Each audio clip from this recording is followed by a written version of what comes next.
Hey, Viking fans, this is Keith Millard, and you are listening to the One Bar and Lupicus Show. Go Vikes!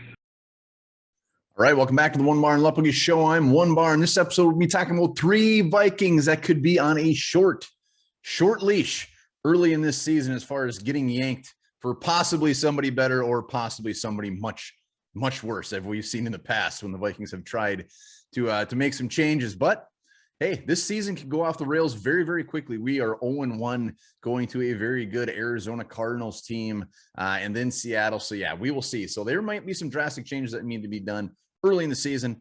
Before we get into that, remember, subscribe to the channel, like the videos, here every damn day, talking Vikings. Also, Lupicus will be doing the new Scolding with the Enemy tonight, I believe. So we'll have that for you where he's picking the brains of a Cardinals YouTuber. So let's do this. You might think I'm being overly dramatic as far as we're only 0-1 one week in, but I think when I talk about these certain guys, you might agree, you might not. If not, let me know in the comments. And as always, hashtag 4,000 to win that damn jersey of your choice. Let's do this. Number one guy who could possibly be on a short leash, and this will surprise nobody. That is former first-round player, center Garrett Bradbury. Garrett Bradbury, at this point in his career, I'm sorry, he should be better. He shouldn't be exactly the same, possibly even worse. Pass protection is dog shit. It's been dog shit the last couple of years. We know that, but he is just getting completely overpowered on an offensive line that already isn't very good.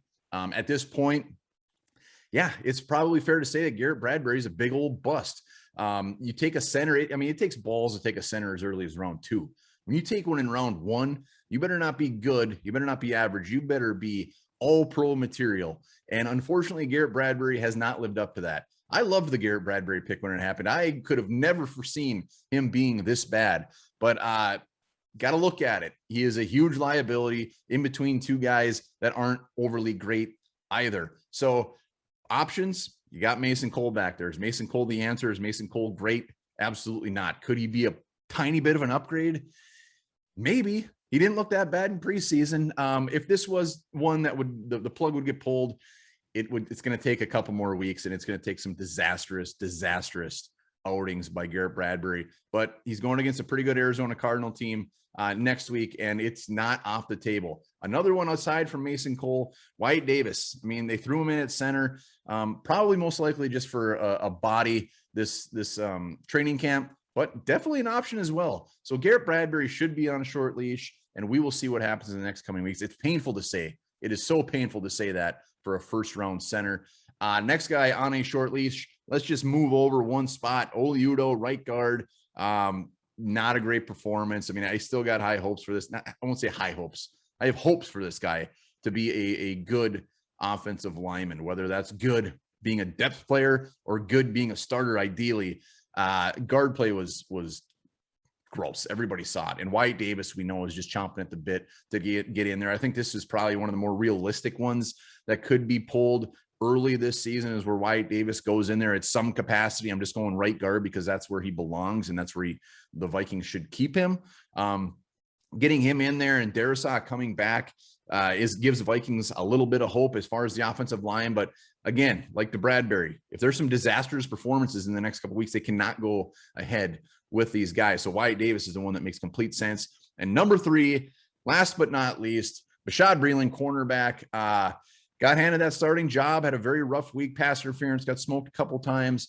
I do like Breeland. Zimmer in his press conference was sticking up for him, actually saying that he thought he played pretty good, which a little surprising. But look at the depth chart. We got some good cornerbacks back there. One guy that sticks out to me that might possibly come up there, Chris Boyd. Chris Boyd had a very, very good preseason, a guy that has continuously got better. It would be a big move to put a guy like Chris Boyd also in the starting lineup. I mean, Cam Dantzler wasn't even active.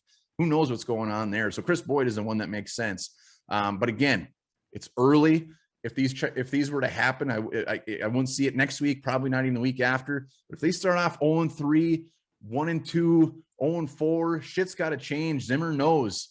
He knows he's got to make some big moves, and these are 3 guys waiting in the wings. So let me know in the comments below who's on a short leash. Who do you want to see out there? And am I overreacting? More importantly, hashtag 4,000.